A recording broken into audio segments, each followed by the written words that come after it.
করম পূজা ডুয়ার্সের অন্তরে অরণ্যের সবুজ ছায়া ও নদী খাতের স্রোতে আজও বেঁচে আছে সাঁওতাল সম্প্রদায়ের প্রাণের উৎসব করম পূজা।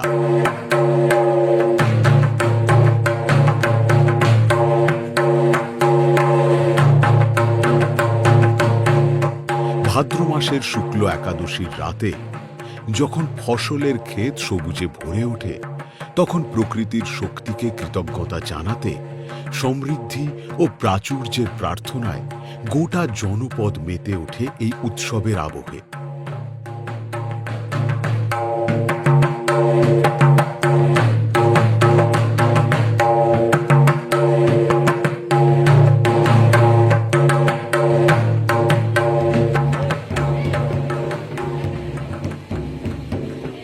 এটি কেবলমাত্র কোনো পূজা নয়, এটি সাঁওতাল সমাজের এক নিবিড় সঙ্গীত, যা একান্তই প্রাণের এবং প্রকৃতির সঙ্গে একাত্ম হয়ে যাওয়ার এক প্রচলিত মহাযাত্রা।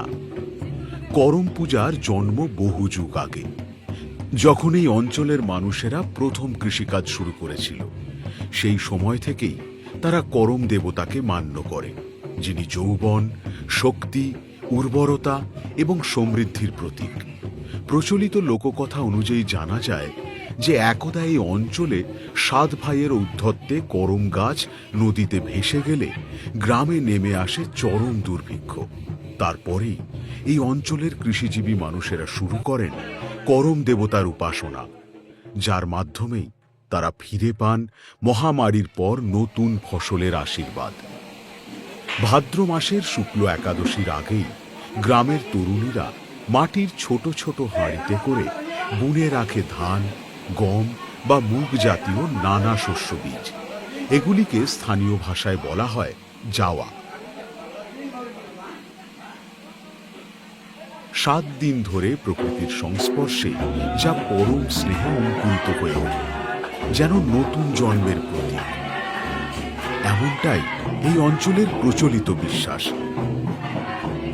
পুজোর দিন সকালবেলায় স্থানীয় যুবকেরা গান গাইতে গাইতে জঙ্গলে গিয়ে কেটে আনে করম গাছের ডাল।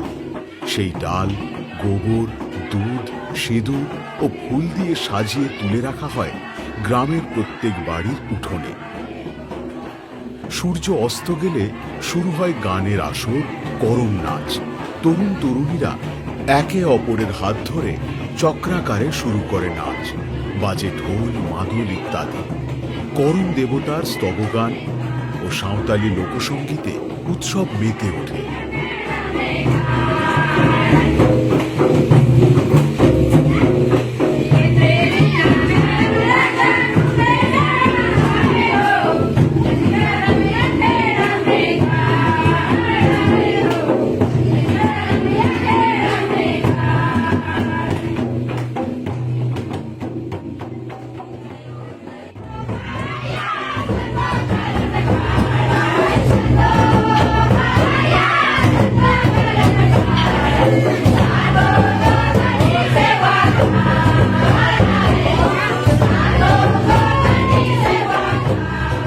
পূজার ঠিক পরের দিন ভোরে করম ডাল ও জাওয়া ভাসিয়ে দেওয়া হয় নদীর জলে।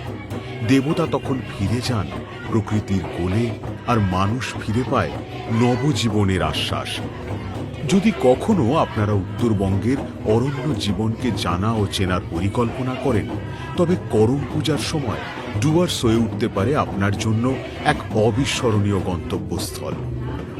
এখানে প্রাকৃতিক সৌন্দর্য যেমন আপনাকে মোহিত করবে, তেমনি সাঁওতাল সম্প্রদায়ের লোকসংস্কৃতি ছুঁয়ে যাবে হৃদয়ের গভীরে।